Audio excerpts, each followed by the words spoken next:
kita tidak dimudahkan, karena ini adalah buku kita sendiri, ibarat ya, kalau bisa kita ibaratkan, kita membeli suatu barang, motor misalnya, HP, tentu barang-barang tersebut punya buku pedoman, gimana cara mengaplikasikannya dengan baik, gimana supaya itu bisa berjalan atau bisa dipergunakan secara maksimal ya, sesuai dengan rekomendasi-rekomendasi, dan itu yang Allah cantumkan di dalam Al-Quran. Makanya ketika kita membaca Al-Quran, buku pedoman kita, buku yang menjadi tuntunan hidup kita, jika kita membaca kemudian mengikuti apa yang ada di dalam Al-Quran tersebut, sudah tentu pasti akan Allah mudahkan, dan tentu dampaknya juga dalam hidup kita. Allah akan memberikan kehidupan yang tenang buat kita, kehidupan yang berkah buat kita, dan lain sebagainya. Kemudian bersabar, Allah sendiri dan Rasulullah sendiri mengatakan kita harus bersabar dalam mengusahakan sesuatu pun ketika membaca Al-Quran. Karena tidak semua orang langsung bisa membaca Al-Quran. Tentu ketika kita atau orang-orang sedang mempelajari Al-Quran, tentu pasti akan mendapatkan tantangan-tantangan atau rintangan seperti itu. Jadi harus bersabar ketika belum atau sulit dalam belajar Al-Quran. Tapi kembali ketika sulit itu datang, kita tidak boleh menyerah, karena di pesan sebelumnya kita harus yakin bahwa kita bisa asal kita berusaha. Kemudian ketika kita bisa membaca Al-Quran, kita tidak boleh puas.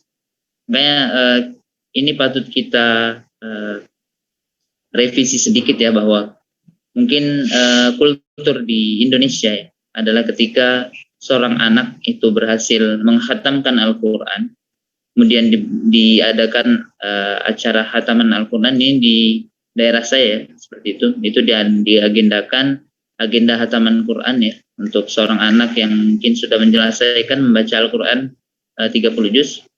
Kemudian setelah diagendakan khataman Al-Quran itu, kemudian sudah tidak lanjut lagi membaca Al-Quran. Nah, itu yang keliru. Itu patut direvisi ya, karena ketika kita sudah bisa membaca Al-Quran, justru kita harus terus mengulang-ulangnya. Harus terus meningkatkan kemampuan kita untuk membaca Al-Quran. Ketika kita sudah memahami Al-Quran, sudah memahami huruf-huruf dasarnya, huruf-huruf hijaiyahnya, maka kita harus berlanjut, naik tingkat. Kita belajari tentang metode-metodenya, tentang tajwid-tajwidnya, atau kita bisa katakan kita bisa ikut tahsin ya. Kemudian setelah kita tahsin, cobalah kita untuk menghafalkan Al-Quran atau tahfiz seperti itu. Oke, mungkin itu. Kemudian kita masuk ke bab pertama ya. Ini tentu teman-teman sudah tahu ya. Ini yang paling dasar ya, kita mengenal 18 huruf hijaiyah dan perubahannya. Nah, ma, saya, la, roka, tawajah, koko, sofa, ada, ba'a. Jadi huruf hijaiyah itu sebenarnya lebih dari 18. Cuman huruf-huruf ini adalah huruf-huruf yang menjadi huruf-huruf utama ya. Huruf-huruf utama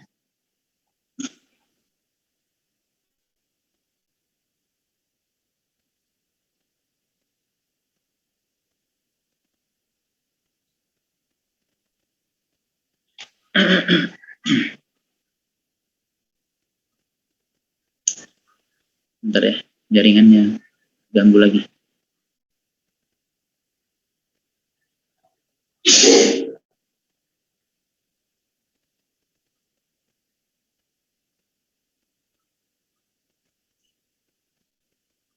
Ya, tentu kita semua sudah kenal ya yang namanya huruf hijaiyah itu ya, dari alif sampai ya. Dan tentu kita tahu cara pengucapannya ya. Ya, walaupun ada beberapa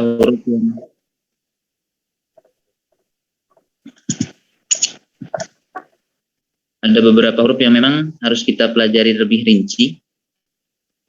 Tapi setidaknya kita harus tahu dulu ya huruf-huruf hijaiyah, kita harus mengenal bagaimana perubahannya, bagaimana ketika huruf-huruf tersebut itu berada di awal, bagaimana huruf-huruf itu berada di tengah, bagaimana huruf-huruf itu berada di akhir, bentuk-bentuknya seperti itu. Karena terkadang ketika kita membaca Al-Quran atau membaca huruf Arab, ya, itu terkadang ada beberapa huruf yang memang ter apa istilahnya ketika dia di awal dia bentuknya seperti ini, di tengah dia bentuknya seperti ini, dan di akhir dia beda lagi seperti itu. Nah itu kita harus kenali agar memang kita bisa membacanya dengan benar seperti itu. Nah contohnya seperti ini. Ketika huruf na ya, huruf na itu di depan dia seperti ini, di tengah itu seperti ini, dan di akhir itu seperti ini. Dan ada beberapa huruf yang mungkin dia tidak bisa diletakkan di tengah, ada beberapa huruf yang dia tidak bisa disambung seperti itu. Nah,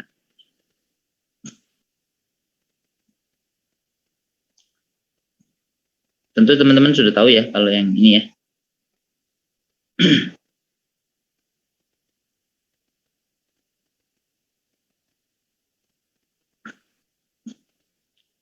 Nah ini sambungan untuk 3 posisi, ada yang di depan, di tengah, dan di belakang. Dan ada 2 huruf hijaiyah, sambungan 2 huruf hijaiyah itu yang terletak di depan dan juga di belakang.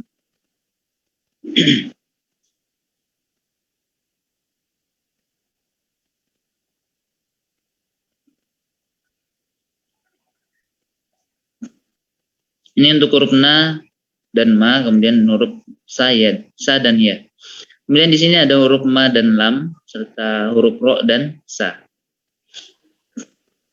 Nanti untuk rincinya teman-teman bisa lihat sendiri ya, bisa pelajari kita supaya bisa lebih cepat ya.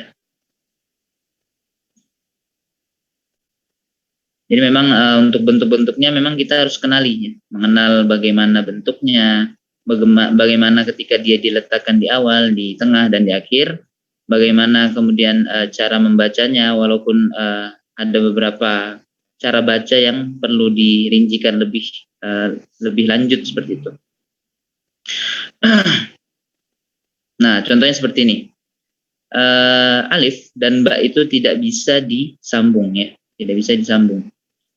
Jadi memang ketika alif ini di awal dia tidak bisa disambung. Dia alif baru bisa disambung itu ketika di tengah dan juga di belakang. Jadi ketika di depan, kayak teman-teman ketika buka Al-Quran, ketika melihat dalam Al-Quran itu alif ketika di awal kalimat, seperti contohnya alif lam mim ya, itu alif itu berdiri sendiri, tidak digabung.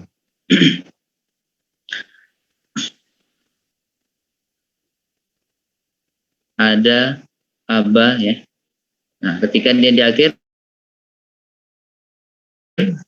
ha ya, baru bisa digabung seperti itu. Namun ada beberapa huruf yang lain ya. Yang tadi alif dia tidak bisa di awal. Ada juga huruf lain ya, yang dia ketika bertemu dengan huruf yang lain dia tidak bisa disambung. Contohnya ini, huruf da dan ro ya. Ini tidak bisa disambung. Karena memang huruf da itu ketika di tengah dan di akhir itu bentuknya sama ya. Jadi memang tidak bisa digabung. Jadi huruf da ini dia bisa diletakkan di awal ya, bisa disambung di di tengah ya, tapi tidak bisa disambung di awal seperti ini.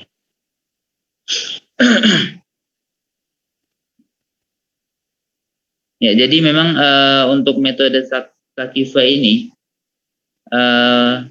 dalam mempelajarinya dan dalam memahaminya itu memang perlu praktek langsung ya. Misal teman-teman bisa latihan untuk menyambung huruf ya. Ini ada latihan di sini ya.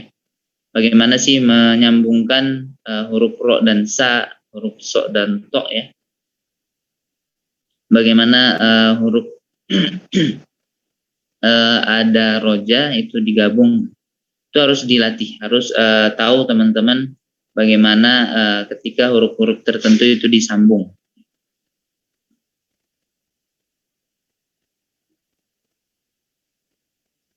Recording stopped.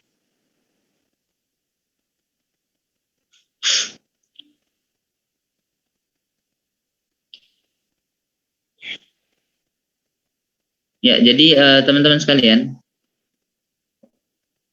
hal pertama ketika kita ingin mempelajari sesuatu ya, ketika kita berada di suatu tempat yang baru, kita berada di atau mendapatkan sesuatu yang baru, maka hal pertama yang harus kita lakukan adalah mengenalnya.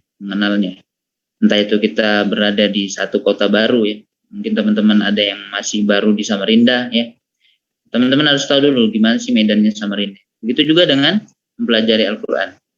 Jika ada orang-orang yang mungkin tadi ya di awal dituliskan bahwa untuk orang dewasa yang sibuk atau tidak punya waktu, nah ketika ingin mempelajari Al-Quran, maka hal pertama yang harus dilakukan adalah mengenal.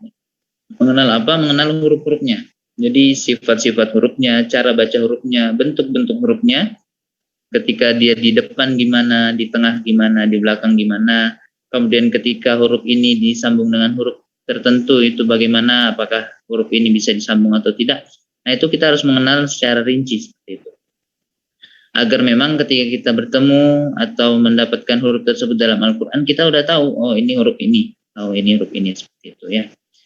Nah, jadi teman-teman untuk untuk mengenal huruf-huruf hijai ini,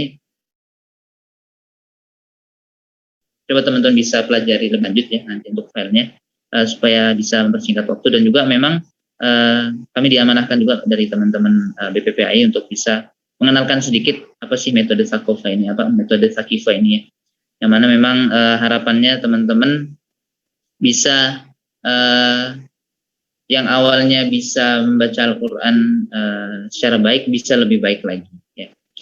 Supaya bisa ada beberapa hal yang mungkin belum diketahui dalam membaca Al-Quran, nah itu bisa dipelajari lebih rinci lagi. Kemudian pertemuan yang kedua yaitu tentang pengenalan 10 huruf hijaiyah dan perubahannya. Nah, sekali lagi ya, di dalam buku metode Sakifa ini memang banyak dilakukan pengenalan terhadap huruf hijaiyah. Jadi memang mungkin tidak langsung mengaplikasikan bagaimana sih cara membacanya, bagaimana sih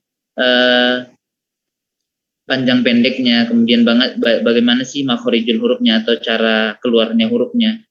Nah, tapi dikenalkan dulu bentuk-bentuk hurufnya, karena memang sering kita dapatkan orang-orang ketika membaca Al-Quran itu kadang ketukar ya, entah itu ketukar dari huruf wa, huruf fa, dan huruf ko ya, tertukar antara huruf ha, kho, huruf ja, ha, kho ya, kemudian ketukar dengan huruf sa, sya, so, go. Nah, itu memang perlu difahami lebih rinci, karena memang ada beberapa huruf yang dia kembar bentuknya ya, perlu dirincikan. Dan bahkan ketika ada satu huruf yang huruf tertentu dia dilakukan perubahan ya, ada misalnya dia diletakkan di tengah atau di akhir, dia ternyata bentuknya jadi kembar dengan satu huruf yang lain seperti itu. Nah, makanya kita perlu mengenal.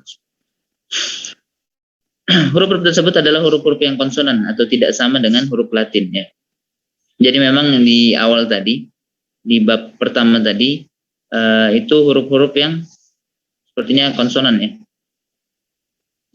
Huruf yang memang cara bacanya dengan huruf Latin itu sama ya. Jadi misal kayak huruf nun ya, itu kita bisa tuliskan N, huruf mim kita bisa tuliskan M ya. Seperti halnya dengan huruf-huruf yang lainnya.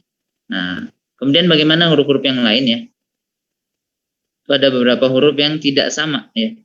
Jadi memang di metode Sakifa ini juga tidak menutup teman-teman sekalian untuk membaca Al-Quran dengan membaca Latinnya. Jadi kan di aplikasi-aplikasi Al-Quran sekarang ya, itu ada 3 bentuk ya. Ada bahasa Arabnya, kemudian ada huruf Latinnya, kemudian juga ada artinya seperti itu. Nah, jadi memang di metode Sakifah ini juga karena memang kita belajar ya, jadi tidak menutup kemungkinan bagi teman-teman sekalian untuk belajar dengan membaca Al-Quran dengan cara huruf Latin. Jadi memang kita perlu mengenal dulu ada beberapa huruf yang konsonannya itu tidak sama dengan huruf Latin. Jadi seperti huruf go, ain, go, ha, kho, za, sha, sa dan sha. Jadi memang dituliskan di huruf Latin ke-10 huruf ini itu bentuknya berbeda. Ya, bentuknya berbeda. Coba kita contohnya huruf zo ya. Huruf zo itu bentuknya kalau di huruf Latin kan pasti itu dia huruf D, huruf Z dan juga huruf H dan Ho.